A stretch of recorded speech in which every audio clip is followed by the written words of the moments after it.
Welcome everybody to the Metal Block Podcast. Once again, so excited to have you with us. If it's your first time, thanks for coming. We're glad to have you. If you've been here for a while, appreciate you being here and hanging with us, man. We know that we've got, a lot of fun stuff coming ahead, and Brando's always posting stuff on social media about other bands and what's going on, also letting you know about what we're doing. So go check out social media, see what's happening. Also, you can send us an email, metalblocktalks@gmail.com, if you want to give us a suggestion, maybe shoot us some music. We love hearing new stuff. Tell us something you'd like to see. Tell us something you didn't like to see. We're always wanting to hear some input and feedback from you guys, and appreciate everybody watching. So tonight we have another awesome interview. I told you we were going to keep doing the interviews. I wasn't lying. And this one's super special because we had this band picked as, one of our top 5 album bands of 2024 whenever we were doing all that fun top 5 album stuff. So I'm not going to sit and ramble on anymore. These guys are great. We're excited to have them here tonight. And we have Atoll with us. And we thought from Arizona, but we found out they're from everywhere. They're from everywhere. So we've got a good mix of, some different geographical locations. And I'm going to shut up for a second, and I'm going to let these guys say hi and tell you what they do with the band. So one of you guys want to kick it off? Tim? What's up? Yeah, sure. I'm Cameron. I play bass. Yeah, that's what I do. Yeah. I'm Matt. Also, I play guitar, and I'm in Denver. I'm Spencer. They call me Spanky, and I live in Dallas. And Cameron lives in Mobile, Alabama. I did. I guess I left that part out. We used to, more of us did used to live in Phoenix. So yeah, that was the hometown. Wade and Mike, who are not here with us on this call, they're still in Phoenix. So I guess majority still, more than any other state, is Arizona. But yeah, all of us but Matt lived there at one point. So let me ask you if this is true. I heard one time that mobile homes are actually called mobile homes not because you can move them around, but because they first started in Mobile, Alabama. And they're really mobile homes. Mobile What do you know about this? Man, that's news to me, but I'm still kind of a foreigner here, so that could very well be true. I'm still learning the ins and outs around this neck of the woods, but you should find out for me, brother. I've been dying to know. I've do exist. That, I'm never going to look at a mobile home the same now. I know, and I'm not trying to set you up. Yeah, I'm not trying to set you up to make you look like a dummy. Like, I actually heard this, and so I don't know if somebody made me look dumb, and now I'm believing it, and I'm like dragging you down with me, or we're about to discover something that most of the world just really doesn't know. Even people in Mobile, Alabama. Well, I'm going to ask around. I mean, that could be one of those like toothbrush, teeth brush things. I mean, I don't know. Mobile. I was going to. Yeah. So just to be fair, the toothbrush, teeth brush joke, I heard that about Arkansas. Yeah, that's what I know it as also. Okay. So anyway, that was something. And I was born in Dallas, so was that Spencer? Did you say you were from Dallas and Matt? That's where I live. I've lived here for almost 4 years now. I live in Carrollton. Oh, that's right. And Matt was Colorado. That's right. Yeah. Cool deal. Well, guys, thanks so much for being on the show. We're super excited to have you all here. Like I said, the album you guys put out in 2024, which was Inhuman Implants. Yeah. Yep. That album right there was killer, man. Thanks, and man. We played that, we reviewed that, and I know for a fact that was on Brandon's top 5, and it was talked about with us pretty much, from the time it was released on, because we put out a lot of this stuff, or like when it's released, we hear about it and we'll listen to it, and a lot of it's like it was new to us, and so we were able to really dig in. And I know Brandon was a lot more familiar with you guys already. But I love, especially those morning commutes, for that exact reason, because we got a chance. Houston traffic. Yeah, brother. Man. We've talked about that. We've talked about him melting the polar ice caps because he sits in traffic and burns carbon. Doing my part to warm everybody up. Yeah. Houston traffic's gnarly. So, but really excited, guys. I'm gonna let Brando do some questioning, and we'll rock and roll, man. Thanks again. Hell yeah. Sweet. So also just a note, Zoomy, you guys did like a double header kind of thing, right? Like Human Extract came out just in August of 2023. Yeah, DVDA. Is that did I get Double. those Well, so initials we were right? gonna put out a vinyl double. Well, we did put out the vinyl, but we were gonna call it DVD, like double vinyl, double album.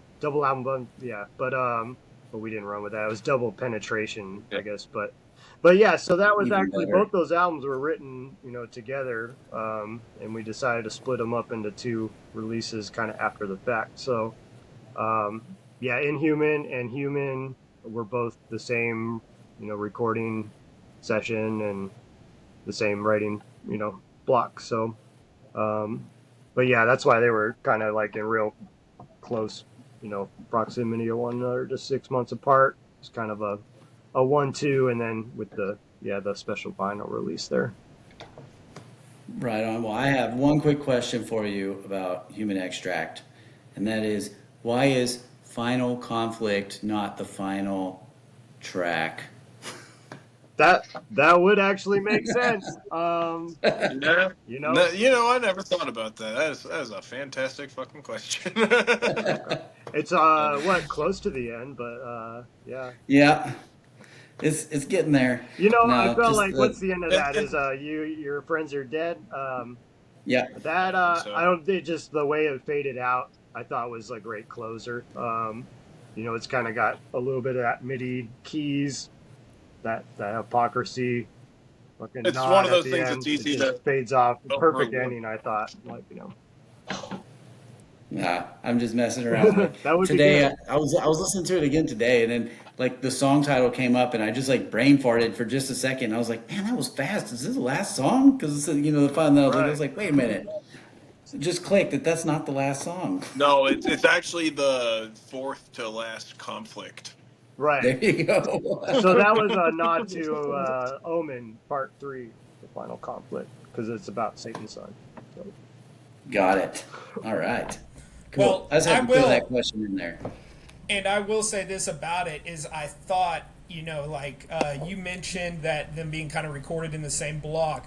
And I was thinking to myself as I was going back through everything, I was like, man, what a cool theme to hit back to back.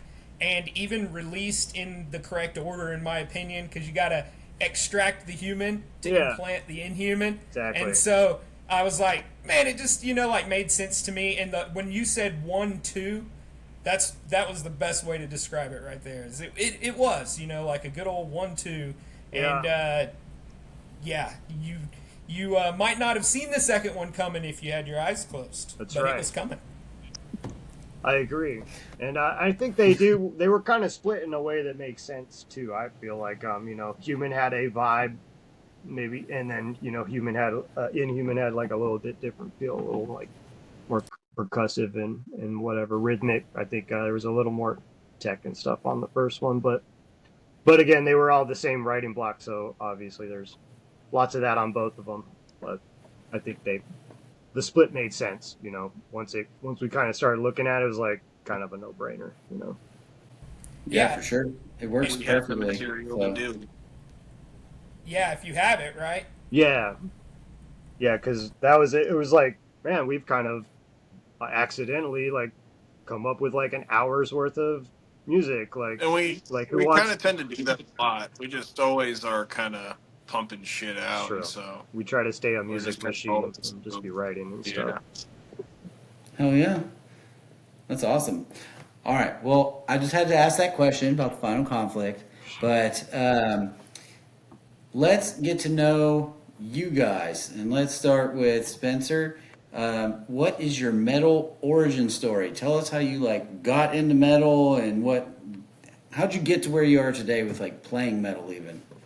I got into corn at a young age, and that progressed into me getting into death metal. Anyway, I had a friend in high school that introduced me to a lot of death metal bands like Fetus and Cannibal Corpse and Suffocation and that kind of thing.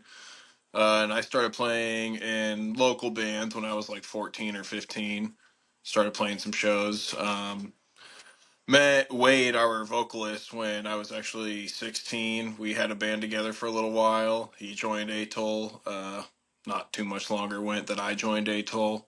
And the rest is kind of history. Here I am. All right. You saying the band name just made me.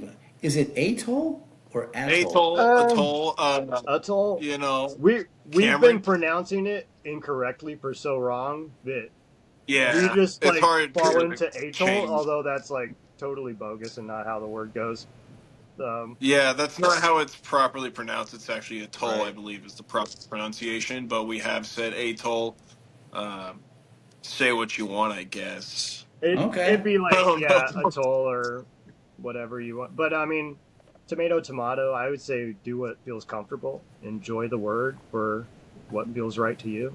But I mean, it's kind of Slave random rights. anyways. That's kind of what we do, support randomness. Love it. I just want to make sure I say it right for y'all. If you guys have a way you like to say it. There's no So, wrong, We won't man. be offended if you don't. Zoomy and I were having this conversation right before you all joined the session. It was like, all right, so how do you say it? Right. Google says Atoll, like AT and then OLL. We So I looked was it like, up I too. guess Yeah, the little robot voice tells you how you're supposed to do it, but it wouldn't work for like the booty shorts that we wrote, like "slam it in my atoll." It's just for marketing purposes. We had to like change how we like say the whole word. I like it. I need a pair of those shorts, I think. Also I the want to. the A bomb track. Yeah, so we You know what do. I'm It saying? is like a throwback to like Bikini Atoll and like the A-bomb testing, and we've kind of like carried that theme on and off throughout the catalog or whatever, Fallout Frenzy um but yeah, totally came up with that interlude.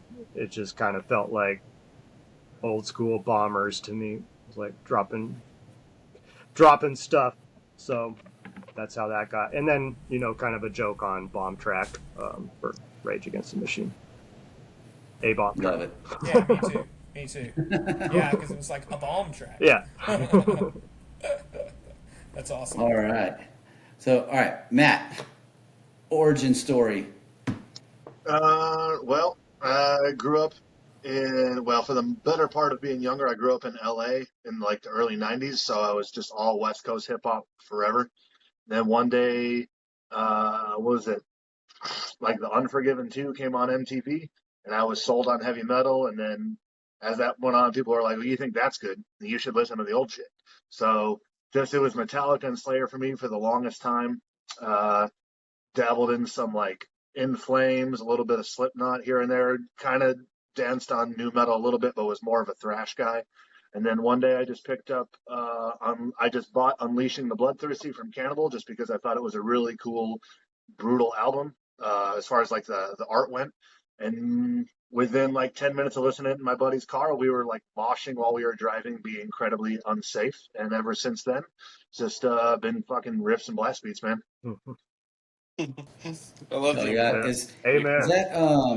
that's Bloodthirst, right? The one with is that the one with Dead Human Collection on it? Oh Yeah. man, that's like Yeah, the fourth death metal song I learned. I love that song.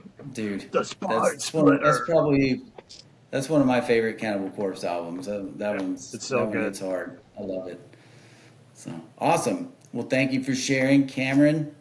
What's your origin story? I don't know. I just always was into music.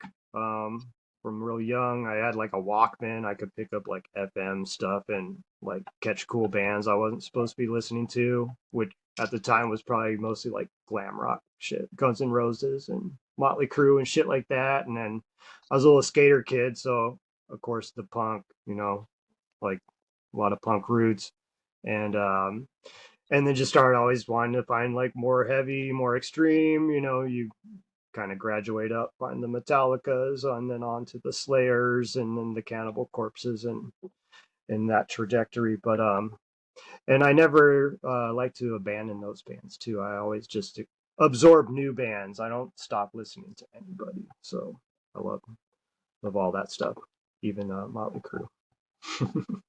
Still. Yeah, that's awesome. I like all those '80s glam bands too, man. Except I'm really not into any Def Leppard. Me neither. I really Poison, just Def Leppard, those guys couldn't do yeah. it for me. But like King Diamond was a huge for me. Loved all that I shit. remember whenever I discovered King Diamond, I was like, I can't believe that I didn't know this existed because Yeah. it was later for me. But my story is definitely new metal, and then I went backwards to thrash metal. Okay. Is what ended up happening, and then somehow ended up on Slipknot, and double bass pedal took me to death metal and beyond. Sure. So Yeah.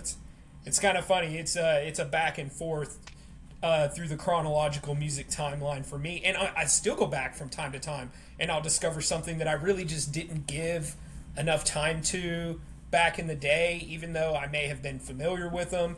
And like for me, Exodus was one of the thrash bands I went back to even after I'd really gotten into. That's my favorite thrash band. Is it? Well, and I was Personally. man, Nice. yeah, I like Exodus a lot too, and Yeah, they're great. it's a shame it took me so long to really realize them. But I love finding anyway, those old yeah, bands though. Like maybe you're just not like ready for them at the time. Like I've heard bands that it's like, oh, they were like too melodic or whatever. I was not into at the moment, but like come back and it's like now they have like 6 albums worth, and like you can just go back and like rediscover like or discover for the first time all this stuff you slept on. And you know, so while that is extremely awesome, one thing that is also super cool is discovering a band that you love in the beginning and getting to grow as they grow, yeah, like listen with them as they change. And bands, even people that can put out a lot of material, groups that can put out a lot of material. One thing that I noticed that is a struggle, and I don't know what the right answer is for this, but I know that this is what bands always hear. If you put something out like the last album, everybody says, man, it's just like the old stuff. But if you put something out a little too different, then they say it's not at all like the old stuff. And so it's like, well, how do you even give the fans what they want? But it's a tricky game. It's fun That's though. right. an age-old question. Yeah, It is, you got to know your fan base and Yeah, stuff, but yeah, I mean, and you got to do what's but true to getting yourself at the end of the day, or else that's what's going to come out as the most authentic. Like that's what the fans, or, that's what you yeah, want to hear. Like, but getting to see that progression the whole yeah, time is amazing as well. Like being in it from the beginning, and maybe even getting to see them at a show and being like, oh, I remember I saw them play whenever there was only 22 people out oh here in yeah, this I crowd. definitely do all that. Like, oh yeah, the Bloodthirst, I caught that on tour, man. They play with God Throne, that was sick. Like, Yeah, for sure, man. Yeah, it's fun to kind of grow with the bands too, and then I think we're all guilty here and there of like, I like their old stuff, but I guess that's Oh, I mean, inevitable. I kind of feel like Opeth is like our modern metalheads Metallica. Like it was so cool, and then they totally changed their sound. It just made everyone pissed off. I Like love like the new Opeth is stuff so modern much, Metallica. dude. I love proggy Dude, Opeth. that's a great analogy right there. I mean, most bands that I like their older material, but I find that newer bands that I discover, I like. I want them to change, and like, I personally am not crazy about it when they make a new album that sounds exactly like their last one. But yeah, just like you said, you're kind of damned if you do, damned if you don't. Right, so you might as well do what makes you happy, like Exactly. and I think yep. I don't know, like I think we every time we put out one, like whether we're conscious of it or not, it kind of takes on its own vibe and stuff. I think too, like it becomes its own identity. So I think that's natural, yeah, right? Like I right, mean, like a time Yeah, passes especially when you got from five when guys you throwing ideas at the wall. yeah, and you're right. I mean, what you've heard and been influenced by, and like your playing improves, you mature as musicians and just people, and like what comes out of you is authentic to the time, right? Like what your experience is. So yeah, like unless you sit down and deliberately try to copy what you did before, if you just play what comes out, then it's you're going right, to mature and the sound is going to change, even if it's subtle. there's going to be something different, right? Even if it's like, oh, well, I learned this new trick on the guitar, so I like to throw these extra little pinch harmonics in a little more often, but what it you're into still at the moment, you know. affects it. It's Yeah. it's like a tattoo, you know. Like I might have not gotten this tattoo today that I got 20 years ago, but it's like I don't regret it. It still represents like a period of time, and like, you know, you're proud of it for that moment. Like same with like the songs or whatever, you know. Yeah. I Represents. said that, yeah. Yeah, It's a about musical tattoos. scrapbook. It's a good example. Yeah. I thought that exact same thing. You know, it just represents a period of time. I wouldn't go and get the same one again. No Yeah, way. But well, you don't want the same tattoo like 20 times on your body. Why would you put out the same fucking song over and over again? Like, man, we are getting deep, brother. I like this. Cameron, did you really go and get a new tattoo today? not today, no. Oh. Within the last month or two, I have, but I wouldn't have been surprised. no, I gotta track guitars next week. So, well, I guess that not Ah. that that means anything, but the next tattoo I'm gonna get is gonna be on my hand, so that can't be when I'm tracking Like guitars. the top of your hand, I'm guessing? Yeah. I've been working on this piece. I'm gonna finish up the little gappage. Nice. I always hear, and I don't know if this is true. Obviously I don't have anything. But do they wear off of your fingers? A little bit. This one's kind of wore off a little. If anything, together, I got supposed to wear off. I got some on the bottom of my feet that are really wore off, but I didn't know you had ones on the bottom of these. That probably hurt. they're kind of like rough. Like it's pretty thick skin actually. Like it wasn't too bad. That's awesome. Did it tickle? It was like right on. I put a smiley face on the bottom of my big toe, and yeah, I was just like, go as deep as you can because I've had it done a couple times. I walk it off, you know. I love it. Like, oh, we have a friend, and man, I haven't talked to him in forever. His name was Spencer. He probably still is Spencer. I don't know if he changed his name, but he got an Argyle sock tattooed on one leg and then a Band-Aid tattooed on one of his knees. And I was like, that's fucking genius, That's man. fucking funny. So there's another Spencer with dumb tattoos out there. That makes me feel better. For sure. Wait, Yes. what do you got? Let's see them, Spanky. Oh, Hey I'll man, show you. you gotta have some humorous tattoos, man. Like, have fun with shit. I got this little smiley face right here. Hey, you got a smiley too. That looks like a lighter smiley. I like that. No, it's not. It's just I just mean like the long eyes, like $150 tattoo gun smiley in an apartment. Matt, you look pretty clean, man. You got tats? I got one on my forearm, and then I have one that goes down my spine, which is like it's an unfinished thing. It's like my guitar or my spine is like a guitar neck, and like this BC Rich head busts out the top of it. But eventually, over time, it's like I have a lot more cool things to spend money on than tattoos. Like tattoos are so far down on the list of priorities that practically not even on the list anymore. You know, I can relate. I love them. I've got a couple, and I've always been like, yeah, it'd be awesome to be like the old man who's like covered in tattoos. But they're so freaking expensive, man.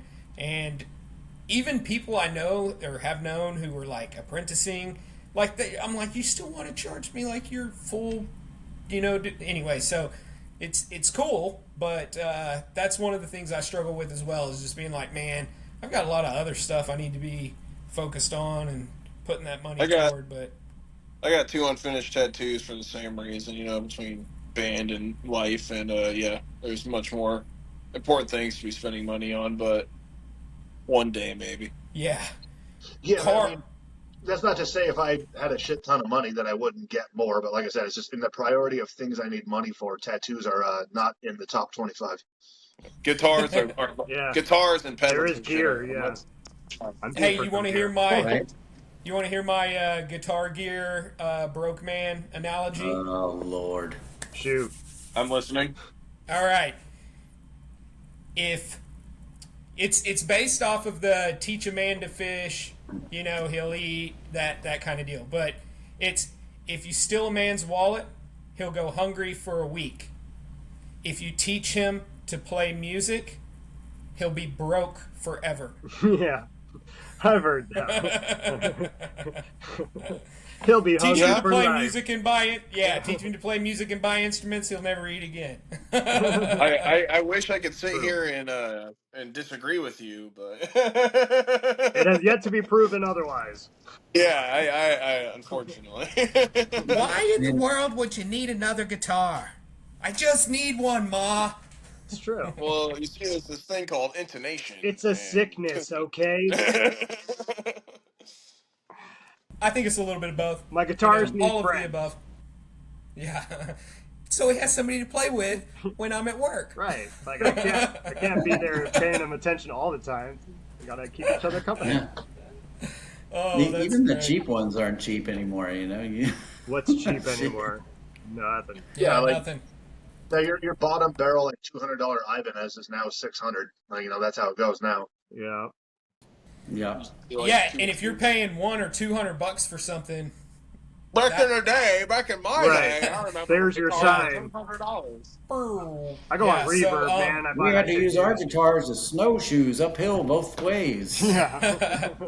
So I'll tell you this: whenever I was, so this is 2002, I think maybe it was 2000. It might have even been before. Was that before? That was while we were in high school, wasn't it, Brandon? Well, we graduated in '02. I know that, but when I bought the bass. Oh yeah, we were in high school. I think I don't remember when you. So we'll say 2000, 2002. I bought this Ibanez bass, and I was going for this Ergodyne one that they had out at the time, and it was like an $800, $900 bass, and I had the money saved up, and then I went in there the day of, and I saw that they'd put like a new one out, and it was just Sound Gear Ibanez, and so I pulled that off the wall, started playing it, and I actually felt like I played this one better. I think it just felt more comfortable at the time. I didn't know as much about setting them up and doing all of that kind of stuff, and it could have just been an action issue with the other one. But I ended up buying the $500, $600 one, and I still love that bass. And today I'm like there's no way if I'm spending $500 or $600 that I'm even getting this quality of an instrument anymore. And it's not even that it's top tier or even that amazing. It just has a real good Solid sound. guitar. Sound Yeah, Gear, it's just- man. You can't go wrong, man. Like that's all I've used on every Atoll record. I love Sound Gear. Like Fastest Necks, fucking metal bass. Ooh, giving away secrets. I mean, I don't know. I got other basses too, but I fucking love Sound Gear. It's like, Yeah, me too. Have you seen these new 5-string through necks that Ibanez put out with the multi-scale fan frets? I think it's like a B25 or BT5 or is something. it like one of the Or a BTB lines? C3PO. I don't know. BTB. BTB, That's yeah. it, So BTB. like, I did have a BTB at one point. I don't like. They're a little clunky. Like the neck's a little fat for what I like. I like the faster Ibanez, like the Sound Gear. But I mean, they can sound good, and like, yeah, I've never done the fan frets either. I've heard people really like them. They're like, oh, it's a simple transition, but it's like I've been playing not brand for so long, and like all the other shit that I own is not fanned. I just I'm comfortable where I'm at, but I mean, they have some really nice shit, like cool new fucking decked out fan fretted shit that looks Yeah, I cool. just saw them come out, and I thought they just looked kind of neat. And I was sending one to Brandon. I was like, "This is a real pretty bass." And he's like, "Buy it." I'm like, "Yeah, I can't just do that right now." He sends me pictures of shit all the time. I was like, just buy it, dude. Just buy it. What are you waiting for? I almost bought a fan fret. I was looking at like a 7-string guitar like just a few months ago, and I was like, one of those Schecters, was it? I don't remember, a Banshee, I think. It was fan fret, and I almost got it, but I got a signature instead. Whatever, Keith Merrow Those are signature. kind of shredder's guitars, in my opinion. Yeah, I mean, I was like, I'm they playing it don't for have to be. hardcore. I don't need it to be. I mean, they're supposed to be more, ergonomic. Your fingers kind of naturally go that way. I'll probably buy one day, but I don't know that they're the most ideal guitar for, slam and the kind of stuff we play. Yeah, I've heard that they're also more tonally perfect, if that makes sense. If you got your finger in the right place, right? Right. Well, I Man. mean, it's not a fretless. So whenever you got those frets in a straight line, with each string being the same Yeah, true. distance from the bridge to bridge, it's hard for it to be perfect. And you do your best to get the intonation where it's supposed to be, but there's still like little imperfections. And most of the time they just go unnoticed. But whenever you actually hear it in a comparison, and they have those. Have you guys seen those guitars that have like the one string will have the fret down like here, and then the next one will be even scooted over and down, and then they'll be like zigzagged frets Yeah, all the you're like, way what the down. fuck's going on here? And those yeah, those are the true multi-scale. They're right. like supposed to be tonally perfect, from one string to the next. Like there's no variation in pitch or frequency that is really out at all whenever you're playing them together. And then the fan frets are supposed to do its best to emulate that with still a straight line though, but it's slanted. If that makes any sense. No, that makes sense. Yeah, I mean, I can believe Matt, it's closer. I heard Matt start to say something, but I can't hear him saying anything. I think what you're talking about is called a microtonal guitar. Is that's how the fretwork is laid out? But I don't know, the point you had made. It's like you really don't notice it until you've got it side by side. Like we're just playing slam and fucking doing windmills, man, and blast beats and spitting on each other. Like I don't give a shit if my intonation is 0.0001%. Like that's whatever. Right. Like I finally It's added a a ballet. tuner to my rig like a year ago. Right. Before that, we were just going with it, Just- and that's the beauty of metal too, is that raw sound that you get whenever you see it live. I love that. And then when a band can get good production on an album, but still capture some of that rawness, it's something else too. That's something special. So anyway, I probably got us off track a lot. There's no off track. Basses. This is the track That's that we're the point, on. right? Oh We're no, heading straight for the cliff. It's good. I'll take you down. We're all going off. Well, okay, since we kind of talked, Cameron, you're into sound gear, some Ibanez as far as the bass goes. Now, I noticed you have a real clanky kind of tone. With Oh man, I love the bass tone. No, I do too. Like I love how you can hear you can the hear bass. the bass. I think, yeah. and that's like the sound. biggest secret to the bass tone you're hearing on the album. Like, I mean, it is a cool tone, and I use a lot of high mids to cut through. But the fact is, like, we have it turned way up higher in the mix than a lot of bands. Like we told our producer, mixing it like take it up to the guitars and then just put it like a little more, because like there's always that little pushback. Like, are you sure you want the bass up high? Like, most people don't do that, but we have a lot of low end in the fact that, I mean, it's all slams, and we got 7 strings. We're down a full step in A. We got double kicks. We got a lot of like competition down in these like lower frequencies. So like, yeah, the high mids, real clanky, crispy, and I have a really high attack, so I think that kind The of bass coming through that pushes much through. really helps the grooves, punch through. Exactly. That's Yeah, exactly what I was going to Cameron. nailed And it. in all honesty, like I think it helps in a live scenario too, because it's like sometimes we just sound waves bouncing off walls. Most places you play on the road aren't exactly sound treated. So like if you just super down tune guitars and you're like, you're doing chunky shit or tremoloing below the 5th fret, the bass being higher, like you can actually like audibly tell what notes are actually happening.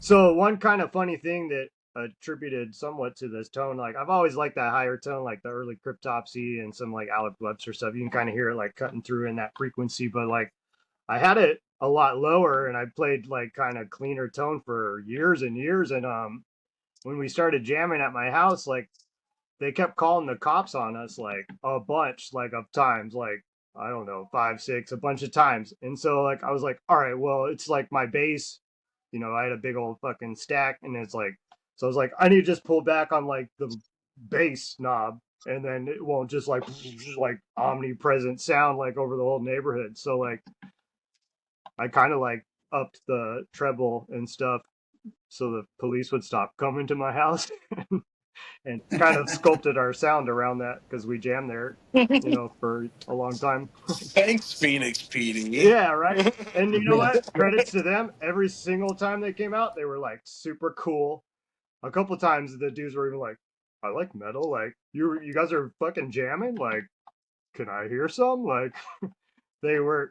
'Cause I mean, we were loud but respectful. It wasn't like midnight or whatever, you know. Nice.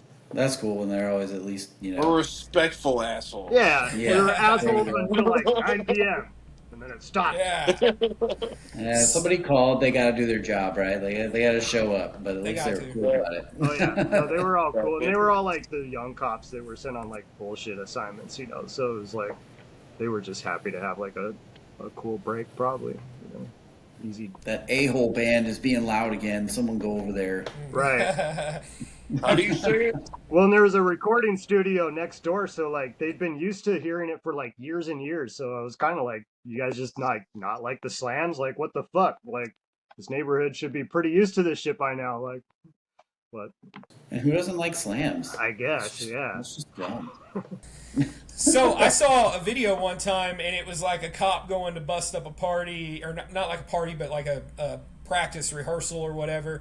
And he ended up like asking, you know, hey, can I jam with you guys? And then, you know, the video's him jamming with them.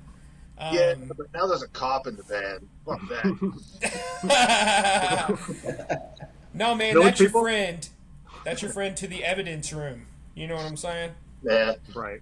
That's your Then you get connection. the cop drunk and stoned, and give him some mushrooms, and just see what happens. There you go. Say so we were running low on cash, and we need you to check the evidence. Some Corky Romano shit right there. Oh, that's good stuff. Okay, so well, Matt, why don't you talk about what guitar that you play, what like you do to get your sound, to kind of just continue the conversation a little bit. Well, I mean, Mike isn't here, but I'm technically the second newest guy by about 6 or 7 months, something like that. Prior to this band, I'm a sweaty dude, so I have rusted out the hardware on many, many guitars. So I actually just never really fucked with Floyd because I've destroyed 2 Floyds and how much they cost. I was like, I don't care. So with these guys, they're like, well, it's got to be 7, it's got to be Floyd. So for these guys, I've got a 7-string Schecter with whatever they're called, Fishman Modern Fluences. I love the way they sound, no problems there. If I'm not playing a Schecter, my other axes of choice would probably be like an Ibanez or an ESP. It just so happened that the way, I don't know, when you go guitar shopping, you try out so many different guitars, and I like this one because the way my arm rests, but the fretboard sucks, and like 96 categories you gotta dial in for what you like. So just happened to be Schecter for this time around. But like I said, I'm definitely partial to ESP and Ibanez as well. Nice. What kind of amp do you use? So I have a few bands. So at home, I have a 51, 53, and then with Atoll for touring, it's all, you got your solid state rigs. You don't have to worry about tubes fucking up on you or anything. So for that, I use a diesel capture. I really like the way diesel sound. I don't own a diesel myself. But yeah, diesel captures for solid state tone live. And then outside of that, if I have my actual amp, I've got a 5153. Very cool. So when Then you if I was say, going cabs, I'd probably say like Engel cabs are probably my favorite. okay, so the diesel capture, that's like those, is it like the quad cortex, kind of like the simulator stuff, like the digital? It is of that realm, but Spencer and I specifically use Tonex. It's like Amplitude. It's like DSTs that you would record if you're recording your guitar. Mhm. Amplitude itself put out a modeler, and so that's Tonex, and you can do captures and things like that on there. It may change my sound in the future. I'm never opposed to sounding better, but yeah. So the diesel capture for the solid state stuff, and yeah, I mean, tubes are great and all, but like for the road and with all of us living in different areas, to fly with your tube amp, like that's just not gonna happen. So you've kind of got to go solid state and like have your rig and a whole suitcase that you can just take on the plane with you. There you go. So do you guys just get together like prior to tours, or do you guys all get together every so often to jam and stuff? Well, I mean, so everything, the drummer's got a click in his ear, and we all have the tracks at home, so Mhm. it's on each of us to practice. And ideally, since we're all practicing in the same click, when we all get in the same room, there might be like 1 or 2 hiccups, run through that song 2 or 3 times, and then we're good to go. I mean, that's been, like I said, I'm kind of the newer guy, but that's been my experience. As long as you play at home, second you step in the jam room, it should be good to go. And, it's been pretty good so far. Good, just going about it that way. Yeah, we pretty much just get together before tours.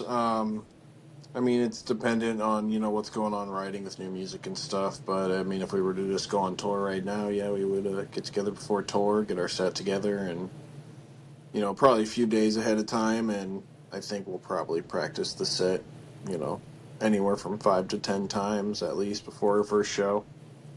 Yeah. And it's just kind of like riding a bike. And me, Cameron, and Wade had done this enough in person before we had moved away from Arizona, or before Cameron and I had at least. Yeah. To where it's we kind of have a system down. You know what I We've mean? practiced It's the Yeah. shit like Matt together, said, you and just then practice to we the click. And, recruited very good musicians, and Matt and Mike, yeah, so it was pretty flawless to like have them step in. But yeah, we're all to the Well, yeah. so Awesome. Yeah, very Well, cool. Very cool. I know that we didn't hear from Spencer about what guitars he likes and well, there that he is. stuff. So maybe we could go ahead and finish off there before we move on to something else. I use Agile guitars for the time being. I like them; they're great guitars. I bought this guitar you can see right here in the background. It's my primary guitar for Atoll. Um, It was a pretty cheap guitar, Agile, known for being pretty cheap guitars, but I've put a lot of money into it. I got an original Floyd Rose and titanium parts, titanium saddles, brass block on the back. Matt and I have the same pickups, and as he said, we both use the same tone X. So, sort of trying to achieve the same tone and trying to dial in a similar tone to what we have in studio for live. So that's what I'm at for now. Eventually, I will get a custom guitar made, probably by either Ibanez, maybe BC Rich, maybe ESP. I haven't dialed that in yet, but for the time being, if you're on a budget like I am, because we go on tour and do all sorts of other fun shit, Agile, a really really great and reliable guitar for sure, and it plays really nice. their wood is really nice. Agile, Yeah, it's got nice wood, it just like does got us. real nice wood. If you were to put some whatever the pickups of your choice, yeah, good shit.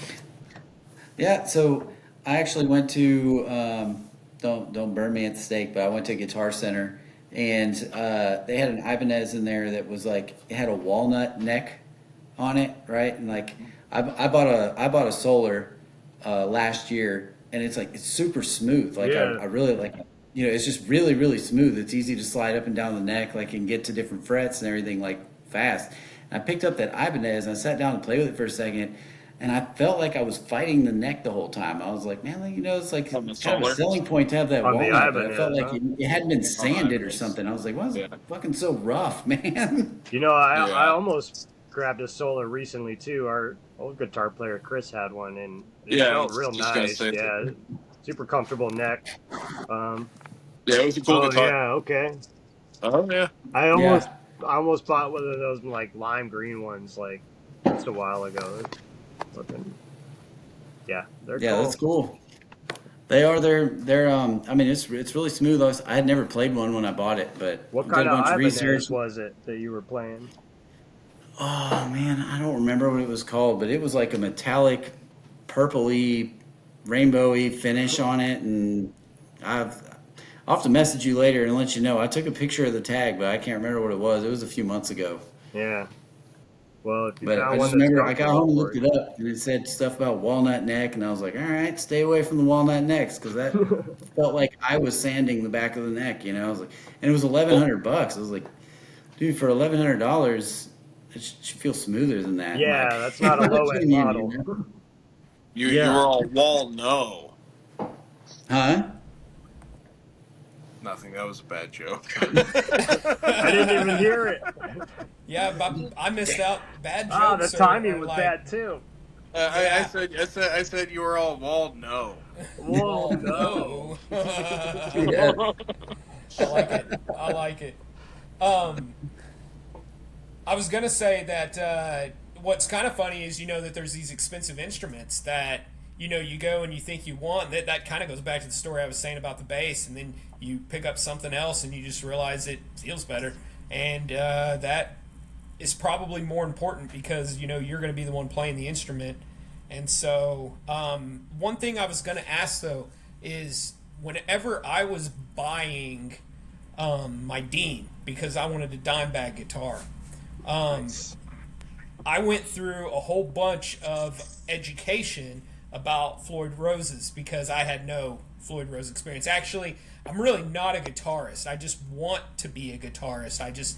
Every time I pick up a guitar, I just play a bunch of bass lines on this guitar, bass riffs, and that's what ends up Rhythm coming section off guitar. of it. Yeah. And so I'm like, I guess I'm just supposed to play bass. But one of the things I learned is, there's obviously the bridges that are not Floyd Rose, but they act like a Floyd Rose, but they're not a Floyd Rose. Okay, we know those. But okay, then you have your originals that are made by Floyd Rose, but then you also have some of these Ibanez's or something, if you're not careful, it's not an original Floyd Rose, it's an Ibanez made using the Floyd Rose patent. Yeah.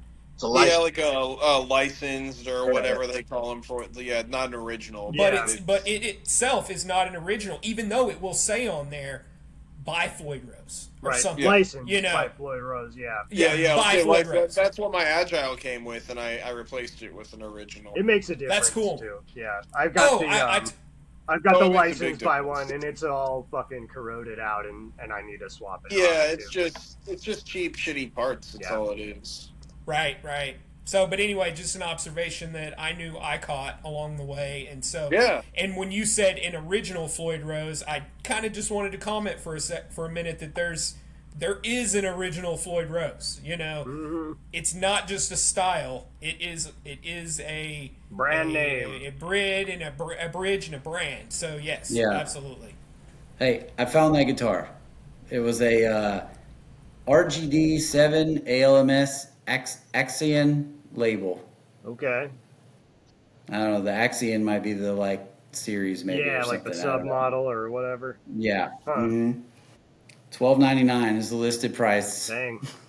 Well, sometimes the big price tag doesn't, translate to being a comfortable, playable guitar, for you or. Yeah, and maybe it's just not right for metal, Yeah, maybe it's true. Maybe it's for something else. I don't know what else you're buying an Ibanez for, but I suppose there's people that play other shit with those. Yeah. Jazz, baby. Yeah. Jazz. Sneak jazz.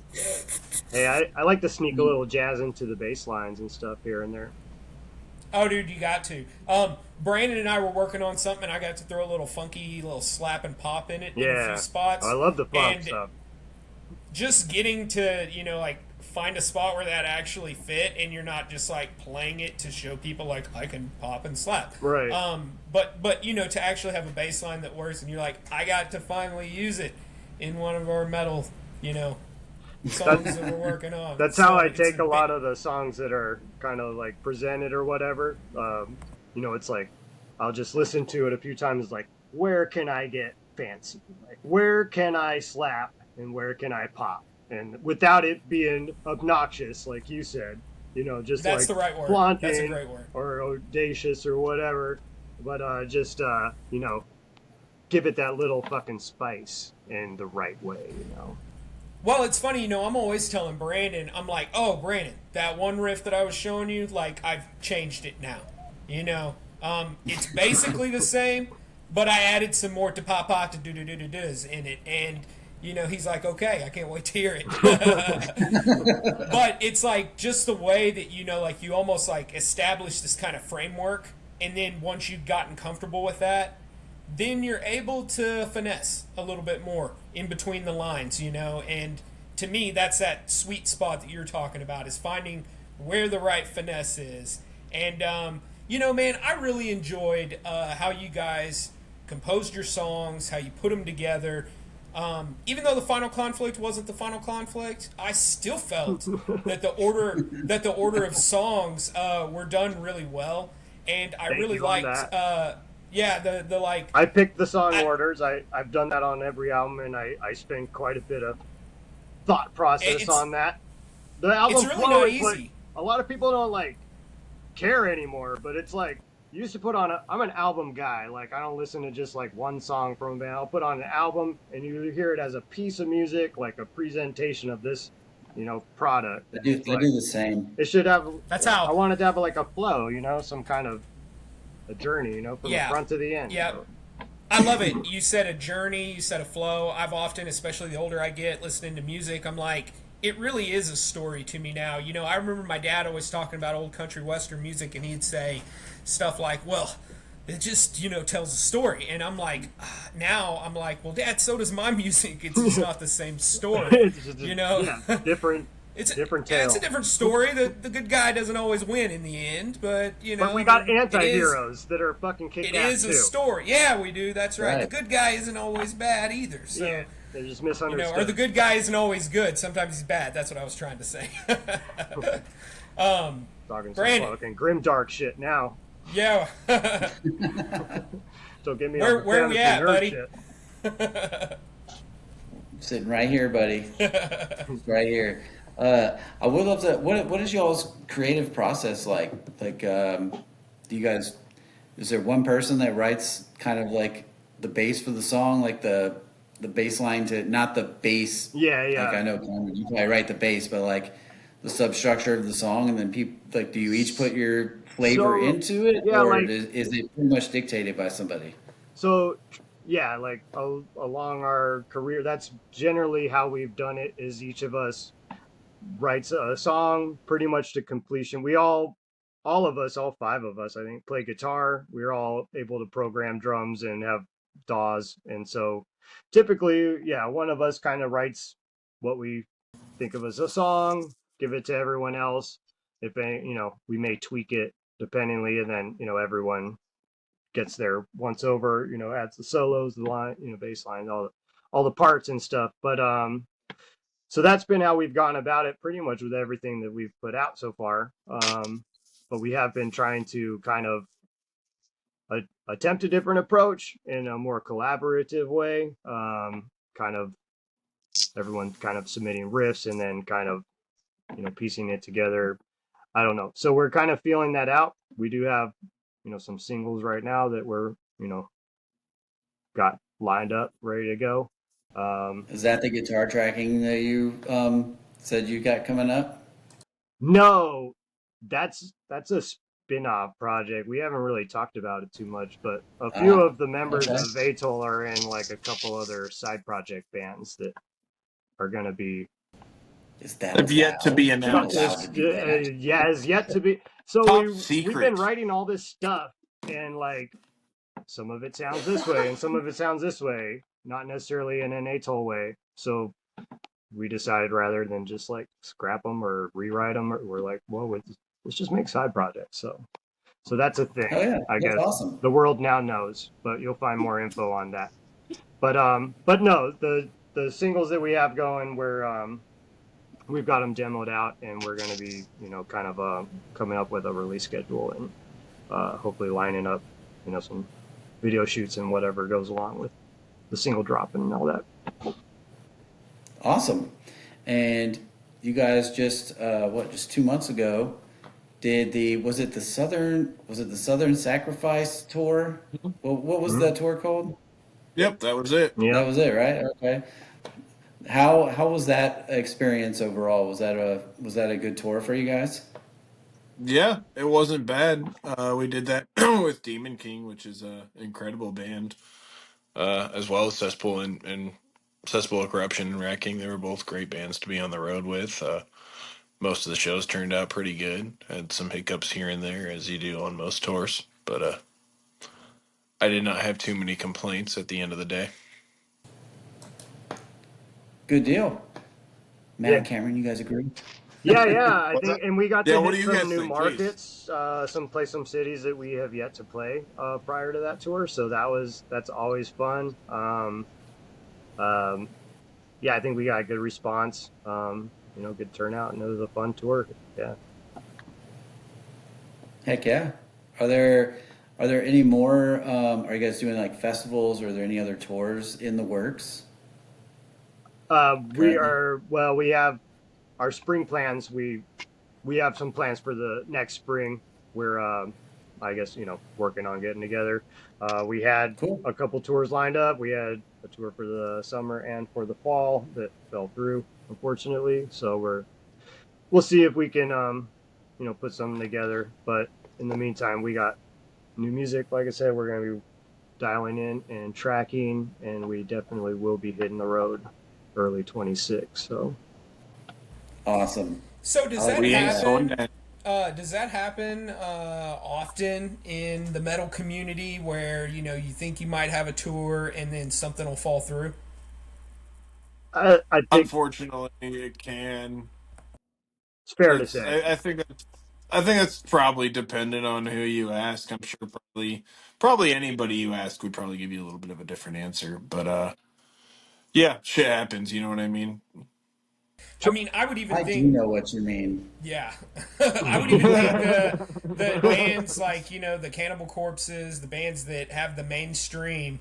I would think that they probably even hear themselves here all the time, which to them they're not maybe as excited about it every time they hear it because they're waiting for that right one. But I'm sure they hear like, "Oh man, we're gonna bring you guys to this city," and blah blah blah blah blah, and then nothing ever comes of it. So, just as you said that, it made me realize that I bet that does happen a lot. You think you have something lined up, and then something happens and you don't because you're dealing with a bunch of people. Yeah, well, they're touring right now is like very competitive. There's, a lot of bands that Yes. want to go out. There's, more bands than there is venues and booking agents and all these other things. So like, you get lined up on a tour with a band, some other tour comes along, and maybe that band like, has only much time that they can take off or tour in that year, and ultimately like, as Well, their and business everything's just so decision, they fucking expensive yeah. right now. Like to go on tour anywhere, whether it's Europe, or even if it's a 3 day tour, no matter how you look at it, it's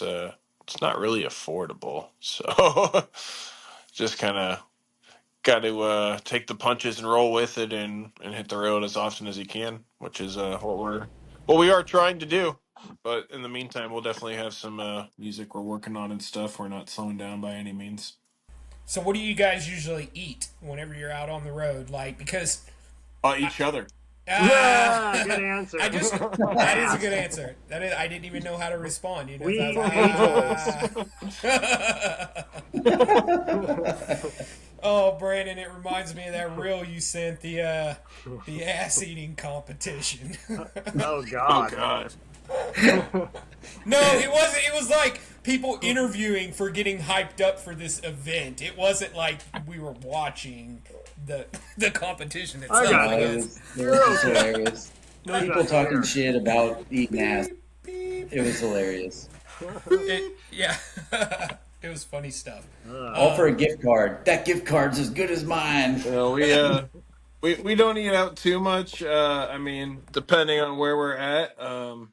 I know I personally like to go out to eat if we're in like New Orleans or something like that, somewhere cool. But we try to cook as often as we can, and Yeah, I try to eat it's a lot of super healthy eggs. on tour. Like Yeah, it's lot of it's eggs. fucking grueling as it is. Like, yeah, we do a lot of protein, chicken, eggs, shit like that. Just like yeah, clean, easy Rice. stuff. And then yeah, why not I have suppose the real game changer has been the RV. Like once you yes. transition to RV touring, fuck everything else. Just Yeah, go dude. I mean, RV. just to have a place to lay down and sit and eat and cook, and just to get away from all the chaos if you really need to. Like, if say one of us is sick or hasn't slept in 2 days, just be like, "Hey, I'm gonna go in this little fucking corner. Leave me the fuck alone." And And one you can person's kind of gonna pick be your own sick little spot. on any given tour. Yeah, Like yeah, that's a exactly. given. Unfortunately, it's probably gonna be Mike. If it's only one Damn. person, sometimes everyone gets it. The tour aides. Yeah. So do you all rent an RV or does somebody own one? Or Yeah, do you guys we own one ran it. collectively We as a No, we we band? rent did. them. We Yeah, we had a bus for a while. That's not the way to go. Yeah, we had a short bus that we bought and converted. We put bunks in it, and It was fun while it lasted, but renting it's a lot nicer knowing that you're damaging somebody. No, I shouldn't say damaging, but you're putting all those miles on somebody else's Well, if shit. You know what something I goes mean? And wrong, they're liable. Like, okay, so we did this tour with exactly. Pyrexia, what, in the end of 23, and that was our last one that we had with the bus. We broke down 4 times on that three Was week that run. it? I mean, cause that I can think of, like, yeah, I mean, so we'd have to stop and like find a mechanic. I mean, some of the times we like were breaking down, we were able to like pull off. Like a couple times, we straight up like just died on the road, and like cars whizzing by us on the In the middle interstate of the night in the on the middle of it, like highway. sketchy as fuck, having to get towed out. And it was just like, nah, man, we'll pay the Cruise America thing. And honestly, Well, it ended with them literally getting stranded in West Texas on the way back after a tour. right, So yeah, and left that it. was kind of the The last bus is straw when we're still like, there you in know what? Texas. Just Yeah, yeah, it's Is still it? there. I yeah. actually, funny you say that. I saw a white bus on a tow truck today, and I got a little PTSD for a minute. I'm like, no Does way. it got 2x4 bunks in it? No, no, it wasn't It it. wasn't.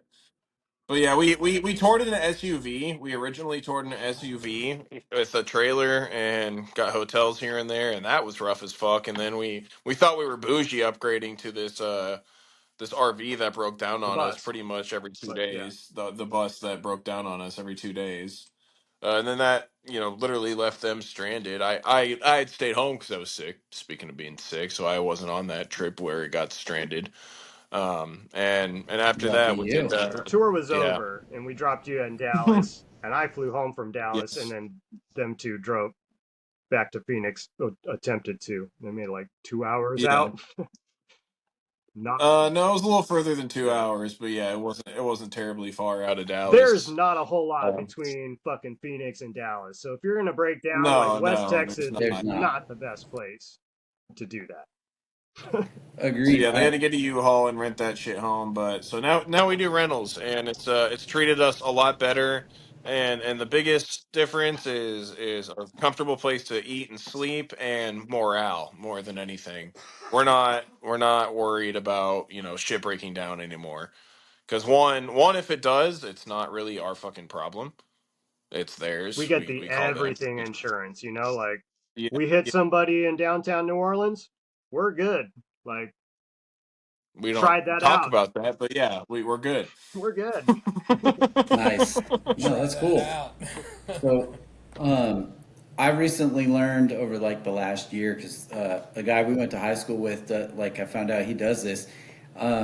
He recently drove for Septic Flesh and Flesh God Apocalypse and stuff. So like, he goes to like Iowa or something or Idaho, and he like picks up a van from this like company, and then he goes and gets the band and then drives them around for the tour. And I was like, he's like, I'm the driver, and I was like, I didn't know that was a thing. Like that's Yeah. awesome. Yeah, we've That talked might be about Yeah, I hiring also one. know a guy that does that.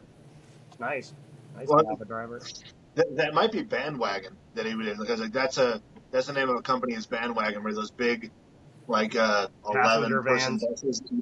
Uh Yeah, huh. like, that's what Bandwagon is. You're gonna have like two bands in one bus, and it doesn't take an extra license.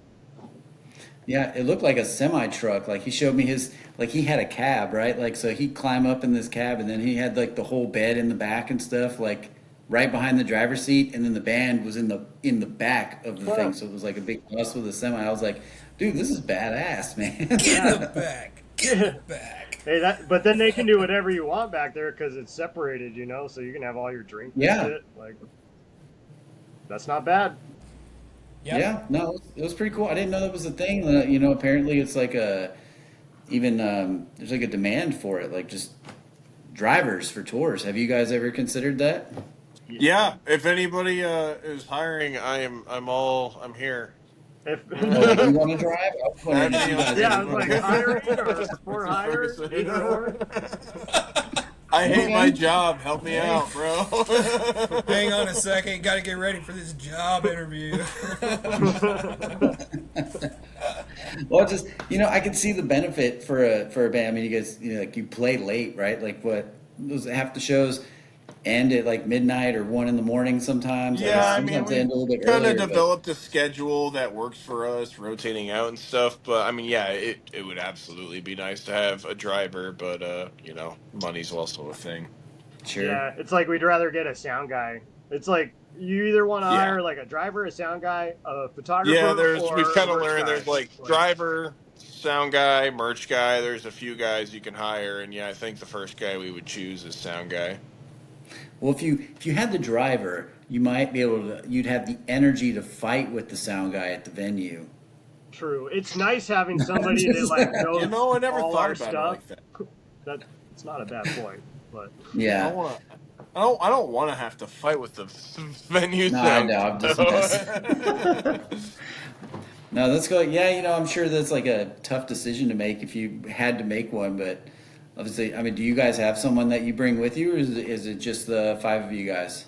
We've had merch guy in the past, and it was cool and it was nice, but I think we've come to realize that we can sustain on our own, and it's a little more yeah. sustainable. I mean, we did Yeah. our own merch for years and years, and yeah, it's nice, Yeah, but also like even when we had a merch guy, we're still there at the table because that's where we want to be at. Like we want to like hang yeah, out we're all just and hanging out fucking with each other. like meet the Yeah. people and fucking chill and stuff like that's like what we're about. So And the other thing too, like social media matters so much now. So it's like really the top two choices are sound guy and photographer way before merch guy. You just kind of come to that realization after yeah. a while. So if you can get a sound guy that can run fucking photos too, like there you go. Yeah, then you better be taking care of that, man. Yeah. Yeah. Yeah. Well, nothing against merch guys, but I like it when, like for instance, I bought my stuff from you, Cameron, at the table. Like I like being able to come over and say, "Hey, what's up?" Yeah. And one of the things I love about metal is, I tell people they're like people that are skeptical of metal in general that aren't part of the community or listen to the music. We have this image, right? But like, it's like, yeah, well, I'm going to go to the show and then I'm going to get to go meet the people that I went to go watch. Whereas you're going to go see like Blake Shelton or something, and Right. like, he's Not not coming out to happening. sell you his T-shirt. He's flipping you the bird and going to the bus at you. It's true. Yeah. Not every genre you can get like down on the ground with the the people. Where's you Gwen? See, Yeah. Where's Gwen? Where's So, Gwen's in her trailer, man. Gwen's been in her trailer for a minute now. So I'm sure it's extra work for y'all doing that, but thanks for doing that to you guys and any other musicians listening that tour and sell are sitting at the merch table. Right. Well, we're saying the what's up to same, the man. people Like I'm on the other side of the merch table as much as I am that. Like I still go to shows all the time and like, just doing the same shit. Like we're talking over a beer, this side of the table or that side, like Yeah. we're just here to fucking chill and have fun. Otherwise, like, what the fuck are we doing playing death metal? Like, I think it's very special, and I think we feel very fortunate to be able to be on the other side of that merch table to have people to even want to come up and talk to us. yeah, Hell yeah. totally. I think it goes really far too, because to be honest, I mean it's the reason we do the show. I mean, yeah, we want to do our best to help promote and be an advocate for metal, but at the same time, selfish reasons are I want to hang out. I want to hang out with my buddies. I want to hang out with other people who are into metal and the same Right. kind of music. Talk about the shit we like to talk about. That's exactly right. Right. And we can stay relevant and up to date, and we can all like laugh and joke about how we got here. And it's always like a good time. It's very rare that I walk away and I'm like, well, that didn't work out. And really never with the show, and so that's just heavy metal is just cool that way. And I think I said this last time, but it's like the stress reliever. Brandon says when I'm driving, I listen to metal a lot whenever I'm driving. I talked about a reel on one of our last episodes where the guy's like, does this stuff really relax you? And the blast beats are going, and he's like, yes, and it was just kind You're of like, yes. yeah. I mean, This is where I yes, find it my does. center. It is Yeah. in fact relaxing. It's so here. fuck off. Yeah, this is where I recollect and gather myself, and Yeah. lot of the metal community, I say, you get what you see. People are kind of what they appear to be, and so it's less phony, less. I don't know. Anybody can come and belong, and so it's just really neat. And again, one of the reasons we do the show, and one of the reasons why it's cool, you guys sit behind the merch table, whether it's an honor or not, the fans love it. The fans love it. And Yeah. there's a secret behind there too, that if you're not in a touring band, maybe you don't realize this, but a little perk of being in the band, like when you're at the merch table and you make friends, is that maybe on the next go around you might have somewhere to stay and shower. That's in the back of our minds too. Like, hey, that dude's super cool. I've known him 3 times. We could probably shower at his place. But that's a real thing. Showers Bands come have at that a premium for sure. Yeah. Yeah. Or believe they'll that. buy you a drink, or buy you a meal, or you'll make a friend. Something cool is going to happen one way or another. Right. Hey, or that tip jar fills up a little bit more than Well, than and it it's would if you like, didn't.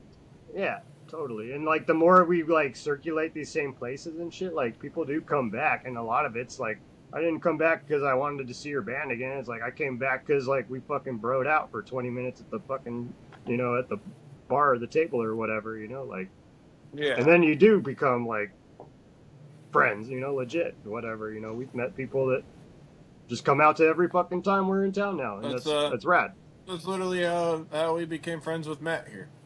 Yeah, Yeah, Kind of right. bullshitting. Now he's in the band. fucking A. Yeah, that's awesome. Yeah, that's so cool, man.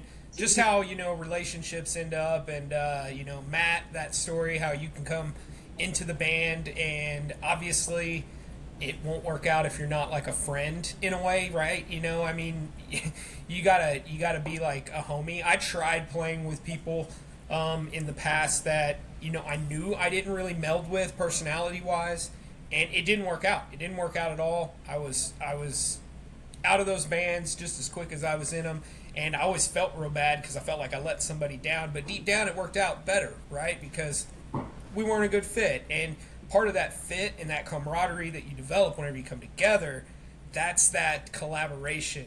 That somebody has this riff and somebody has that riff or that beat, and what do you know? Maybe we can write a song out of this, and then it's our song.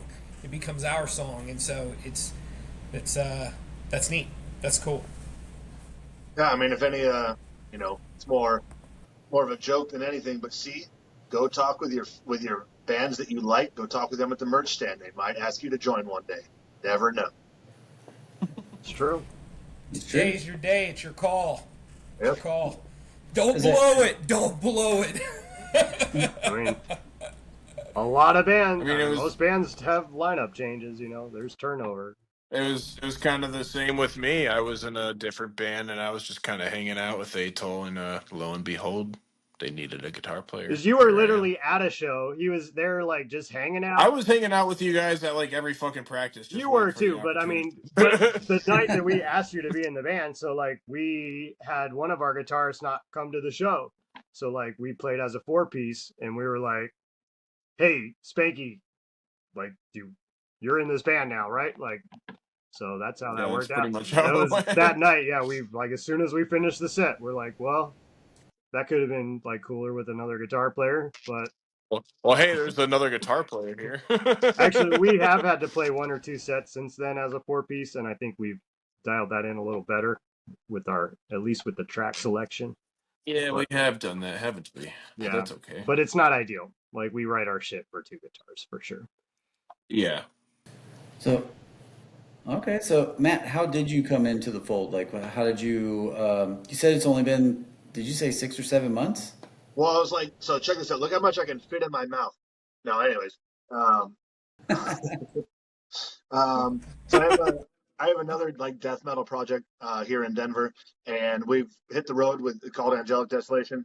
Toured with these guys a few times. They asked us to come out. I think the very first time actually probably would have been they were on a tour and they were on their way up to Slam Dakota, which is like a death fest that they do out of South Dakota. And it was like the last stop before that fest. We both happened to be 2 Denver bands are going to be playing that fest, so it just worked out for the show. That was like probably our first experience knowing each other. And then here or there, just talking with social, talking through Messenger. hey, do you guys want to do this show, whatever. If they would come through town, Angelic would play on the same bill as them. So it's really just a matter of just building rapport, and then there's a little bit of professionalism that goes into it too, and that's kind of the I don't know, when you're serious about doing music, you can kind of sense in other bands, if you're looking for people, you're like, well, that dude is serious in that band, that dude is serious in that band. Like in all reality, like with all the bands that are out there, like that aren't doing touring, if you just had like a giant pool of local bands, if there was 100 people in that pool, there's legit like maybe 5 guys that are ever going to do anything. And that's not to shit on local bands. It's totally fine. But I'm just saying like the amount of responsibility and drive and professionalism it really takes when like it comes down to, hey, do you have this couple $1,000s for this, do you have this $1,000 for this, can you take 34 days off for the road? There's a lot of boxes you got to check. So like it really just kind of comes down to, you just kind of watch what people are doing, and if you think they're worth the shit, maybe you'll send them a text message. And that just happened to be me. So it's just a matter of like if anyone listens to this who really wants to do it, the kind of the analogy I always like to use is like it's like the NFL. Like if you're in high school ball and you want to get into the NFL, maybe you get to know all the other colleges, you make friends with everybody, you regularly talk with people, you have a better chance at getting added to a college team versus the guy who's like, maybe he's good in high school, but he doesn't talk to anybody. He doesn't participate in any extracurricular activities. Like you're just shooting yourself in the foot. So really, like I said, if you're someone who's listening to this who maybe is considering, I really would want to be on the road for 100 shows at, 100 days out of the year, you just have to apply yourself. Like just apply yourself and make yourself present. And, uh, music business is just that. It's half music, the other half is business. Like you've got to show up. You've got to show up when it's business time, and if you do, someone might notice. That's really what it comes down to. Dude, that's great advice. Because a lot of people don't think about it as a business. They just don't. So that's awesome. That's really well put and well said. For sure. For sure. I think, that it all starts as, hey, we're going to get rich, dream. Or we're going to be in an awesome band. Maybe not get rich, but we're going to be in an awesome band. Metalheads don't get rich, and they know that. But at least they get drunk and sometimes chicks, but at least. Sometimes. But that's really like the more the old glam rock throwback shit we were talking earlier. Yeah, that's right. And it's a lot's changed. Right. Different day, different time. There's not a lot of money in it, but there's passion. And, I agree with what Brandon said, Matt. I couldn't echo that more. It's very well said, and the level of responsibility. I mean, just like anything else, that's why that there's a big league, and then there's everybody else trying to get there. And, you got to coordinate with people, and people are difficult, especially whenever schedules don't work out. And then you have a bunch of people that can't progress. And like you guys said, you've had to make some changes along the way. And so that's been, just kind of the necessary step. But it's been, all what's best for the band. And so, yeah. For sure. I think it's just what you got to do. It's what you got to do. Yeah. And, not everyone's a band dad, like Matt was saying, 5 out of 100, and I think we've done a pretty good job of kind of making like a group of band dads. So I think that's helpful too. Accountability buddies. Yeah, like we all father each like other. a lot of these, all our members have been like the leader of different projects and stuff. So I think, I think we're really all motivated and firing on all cylinders moving forward. Yeah, there's definitely what's the word? How do I describe this? Like a managerial mentality to kind of discipline yourself, I guess, to be able to be able to be with 4 other guys, orchestrate your schedules, and be able to put the time in while working and doing stuff. So I mean, it's an organizational skill as well. So like, I mean, you guys are doing it great, obviously. So I mean, it's been a band. You guys been a band for a while now, and you're touring. I mean, there was a good turnout at the show I went to, and I mean, you guys are making some great music. So I would say, thanks, man. Yeah, 2 thumbs up over here, and keep doing what you're doing, because we appreciate it. It's awesome, and I can't wait to hear. You said you have some singles that you're working on. Looking forward to hearing them. So, And Yeah, and we're I was looking gonna forward to putting say, them out. you don't have to take our word for it though, because we're gonna play a song. Remember berries? Remember berries? I remember. I'm Berries. I remember. I But don't take remember. my word for it. Oh goodness. So just like we do in every episode, we like to show a song, especially whenever we get the interviews going. We like to do it even whenever we're not doing interviews, but with the interview, it's a big deal for us because we want everybody out there to hear it. We want you to hopefully hear a new band or hear something that you hadn't heard before and go check them out, and then go check out other bands. And just like the old school days, whenever you'd see that flyer of that band you wanted to see and it had other band names on it, and you were like, well, who are these guys? And then you'd go check them out and you'd discover a new cool band. That's what we hope you take from it. So we are going to play a track for you right here. Just to remind you, we got Atoll with us. We're going to play a song off of their recent album, the one that we loved so much, big time, top album in 2024. Inhuman Implants is the name of that album. And we are going to play the track Gay for God. Enjoy. I got the Lord. I got the Lord. I got the good Lord. It's going down on me, down on me. I got the Lord. I got the good Lord. It's going down on me. The good Lord is going down on you? What is that supposed to mean, Charlie?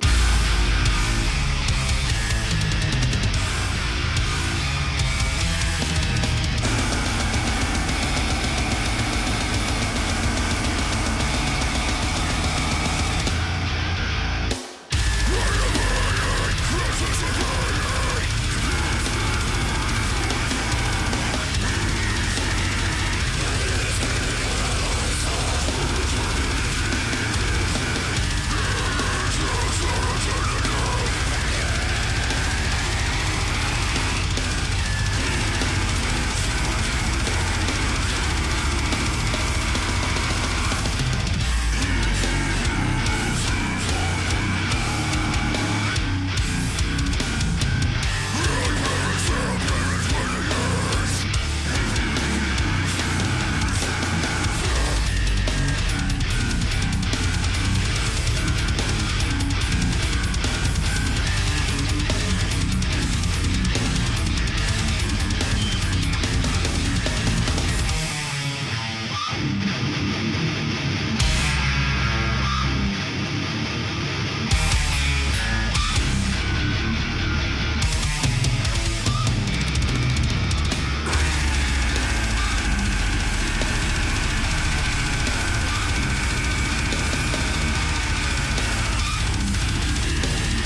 I'm in love with a man. A man called God. Does that make me gay? Am I gay for God? You betcha. That was a good song, guys. That was so awesome. Thank you for letting us play the song. I hope everybody dug it. Guys, go check out Atoll. These guys are awesome. Don't miss out on not only what they just put out in the last few years, that old 1-2 we just talked about with the albums in 2023 and 24, but also what they got coming up, new singles coming out, and these guys are on the road. They play live, so catch them in a city near you. They are real people. They are real people. We do This it. is We're not AI. This is not AI. Nope. So, hey, guys, are you ready? I know we're getting late. Are you ready for some quick questions so everybody can get to know you a little better? Sure. Bonus round. Who wants to Rapid Who fire. wants to start? Yeah, that's right. The same question. So, whoever goes second and third or whatever, I guess you kind of have an advantage of getting to think about it for a second. Doesn't matter to me. All right, Spencer volunteers. You don't need to think. That's not what I said. Okay. All right, so the first question: gummy bears or gummy worms? It's a stumper. Yeah, I guess gummy bears, because you can't suck a gummy worm stick. Hey, you even had a reason. That's great. There was a why. I didn't even say and why, but we got it, and I love it. This is a short essay question. Yeah, so. yeah, just whatever comes to mind here. What is the most dangerous animal? Is this for me or is this for Matt? No, this is you still, Spanky. Oh, okay. Oh, what is the most dangerous animal? Uh-huh. Oh, well, bears. Bears. So gummy You know bears. Gummy Why? bears and bears. Because they can smell your menstruation. That is scary. That is. I think it's the blood. Scarier that they can smell it or that you're menstruating. Yeah, which one is it? Either way, Both are it's terrifying. All right, so Spanky, favorite movie genre? Comedy. Comedy. Old metalhead likes to laugh, man. Yeah, I'm not big into horror movies. I'm That's not funny. either. I'm a comedy and action guy. All right, I so like action movies too. I've usually heard though that metalheads are usually into horror, sci-fi, or comics. So, Yeah. any of those three, you? Not any of those three. I've been getting real into old westerns lately. You know what? That kind of counts. Kind of counts. Give me a hot chocolate and a nice rom-com, and I'm good to go. A nice round. Can you dim the lights before you can sit down? No, my house doesn't have that kind of technology. All right. Here we go. The last one, Spencer. We got Uber or Lyft. Uber. I had a drunk Lyft driver one time. Ooh, that everybody is I mean, who's to say Uber wouldn't do the same thing? But right. Somebody I else haven't had says. that experience. Luck of Somebody the else is draw. like, I had a drunk Uber. Well, All right, that's awesome, man. Thanks for playing. Who's going next? I'll go. Matt, loving Yes. it. Gummy bears, gummy worms. What do you got, buddy? Gummy worms, because it's more phallic shaped, so when it goes down the throat, it's better, you know? It's like same reason but different. You know what I mean? Oh, that's perfect. Okay, so what is your most dangerous animal? I mean, I don't know if it's an animal. Well, yeah, it's not. Yeah, because they lay eggs. So I'd probably say mosquito. Huh. I mean, do I they not? accept. I mean, Yeah. they kill the most people like every year, I think. So I would say objectively, it's the mosquito. Wow, Zika. never even dawned on me. I Yeah, might be pulling that out of my ass, but I feel like makes me mosquitoes kill a lot scared of to people. go outside. yeah. Well, I was outside earlier and I was like, man, these mosquitoes are bad. And we were talking about the Mosquito Joe, local business guy, and we were like, that guy's making money this year Yeah. because all the rain and the humidity and everything. So, all right, favorite movie genre? I'm probably gonna have to go with action, comedy, or like really gory anime. Okay, I like gory anime. That's cool. I was never even a huge anime fan, but everyone I saw that had heads cut off and stuff. I was like, well, this is kind of rad. Exactly. So, Yeah, like I don't. There's got to be violence or gore or like some really twisted sci-fi thing. I don't care for anything else really. yeah. Okay. I don't think it's anime, but do you watch Invincible? I don't even know what that is. It's like the Oh superheroes. man. Yes, it's on Amazon Prime. It is, if you like gory cartoons, dude, it's like Okay. it's like The Boys or like something like it, except it's by the Kirkland, right? What's his name? The guy that did The Walking Dead or whatever. But Yeah, it's Robert it's a comic book, Kirkland. and they made Okay. they made a show out of it, dude. It's super bloody. It's pretty cool. Okay. Yeah, I love the boys, so I'm down for that. Yeah. All right, so who are you riding with, Uber or Lyft? I think I've Ubered less than twice in my life, so I don't know. I mean, I don't really have an opinion. Whichever driver talks less, that's who I'm going with. Yellow cab. Yeah. Yeah. Oh, shit. Just stick your thumb out, man. Nobody's talking to you. We're talking too Walking much. at that point. You're walking, actually. All right, Cameron, you ready? Yeah, what you got? Gummy Same worms? questions, buddy. All right. All right. I would say worms because they come in sour version. And It's a flavor. Yeah. Sour Patch Kids are good, but they're not really bears. So those would beat out gummy worms. But bears to worms, you got to go worms. Fair. I like it. All right. Yeah. You remember Dangerous Animal? Dangerous animal. The fucking alligator, right? Evolutionarily perfect, prehistoric, hasn't changed in millennia.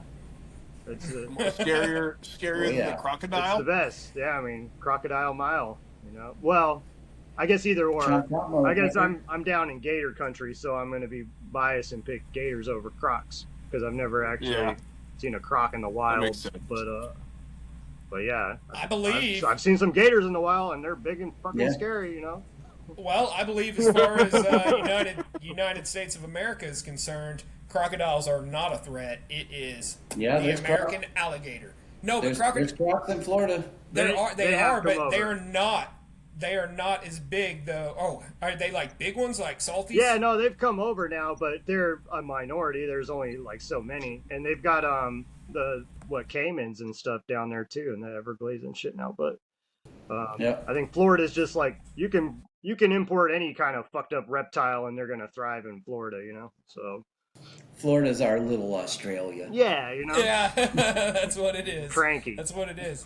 Just as much dangerous, deadly. It's funny. I saw a video of somebody who's like showing a puddle in Florida that like went across the road, and they like put their sunglasses on, and because they were what do you call them, polarized, you could actually see it into the water. And there was I saw that. Little, You can see the there's a gator little with them, alligator. but not without them. Yeah, but not fuck without that. him. And it's funny because you see a guy from Australia and he goes, and you think Australia, you know, he's like, we don't have alligators in the street.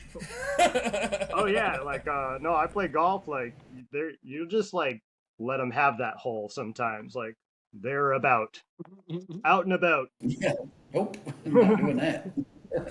Yeah, but I got That damn that. alligator took my hand. But I got that bastard's eye.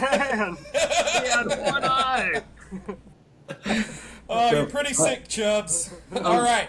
On that Cam- note, I think you might even be able to say that the most dangerous animal is Florida man.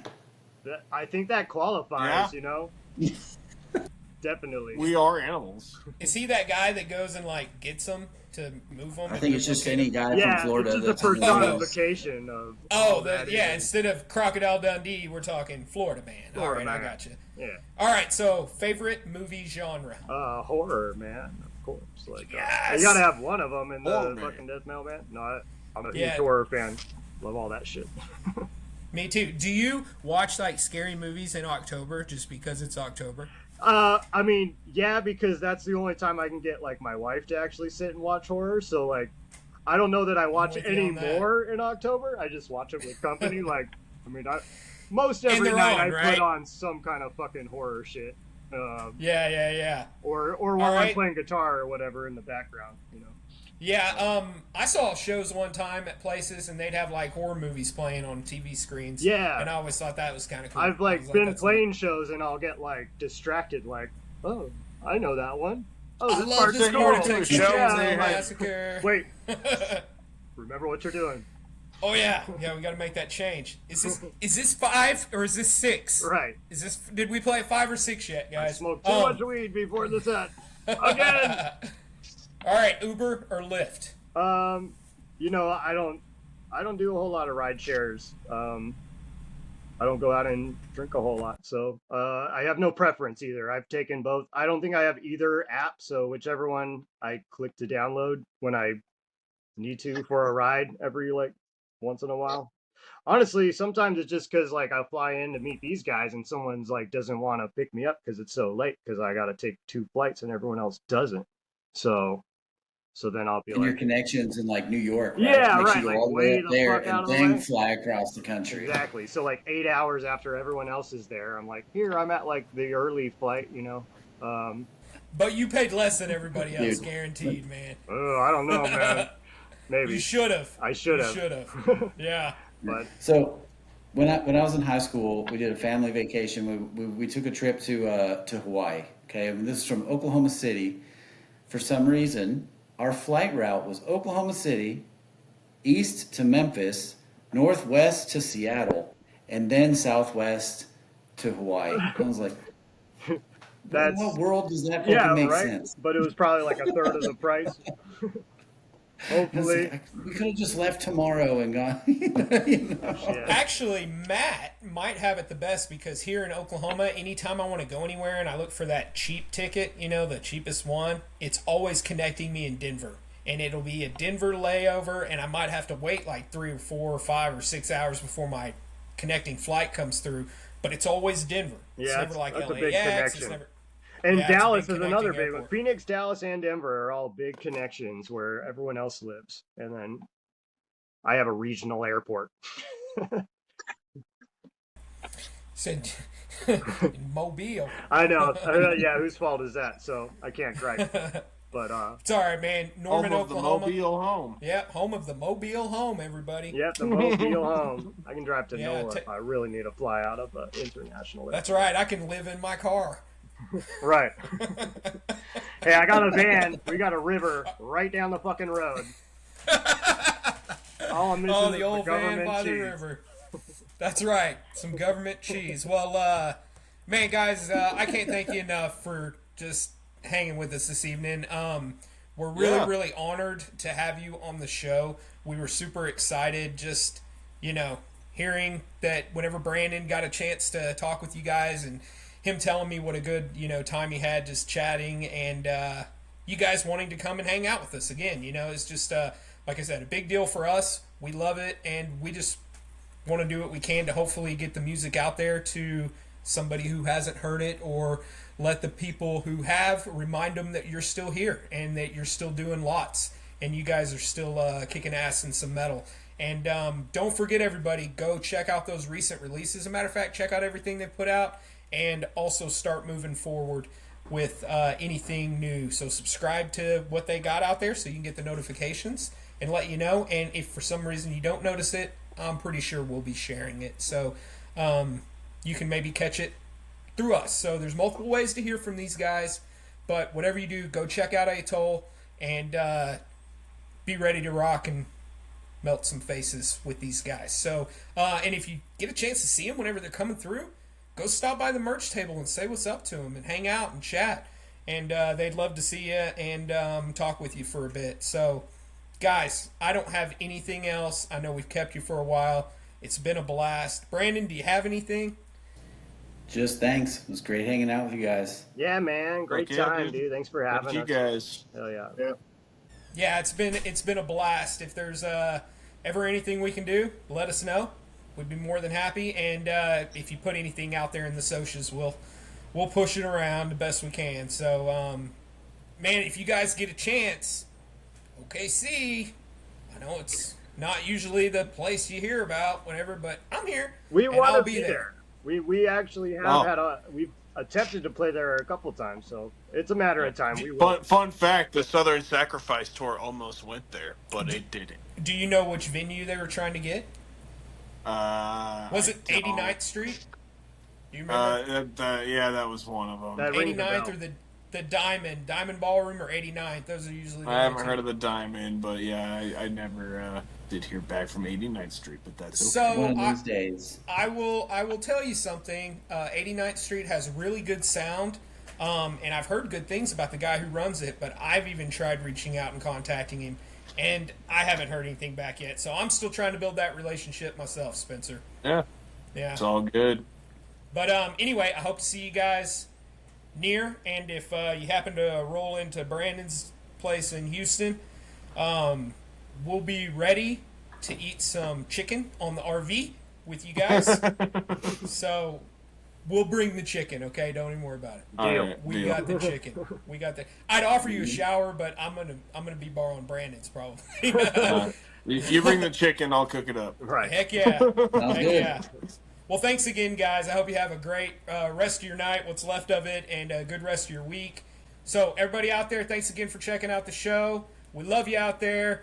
Rock and roll, metal out, and Metal Blocks out. Later.